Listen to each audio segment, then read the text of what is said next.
Yun, pwede na pala ako mag-repair ng ano, electric fan. So pinalitan ko siya ng bushing kasi medyo maingay na at saka mahina umikot.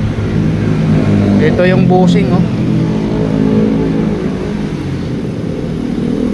Ito yung mga kagamitan, oh. Palit din ako ng ano, tawag dito, thermal fuse. Talagang baklasan lahat, di ko na na-video. Pero sulit ang gawa. Nang dahil lang sa YouTube. Ayan, oh. Magana na siya. Ayan.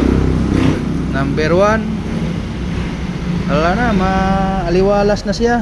Number 2. Ayos. Number 3. Lakas. Ayos. Ito lang, oh.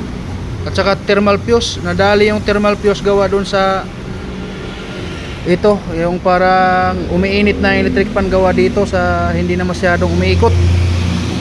Yun siya, buhay na naman siya. Tapos dinamihan ko na siya ng mga grasa at saka langis para medyo matagal yung lifespan. DIY.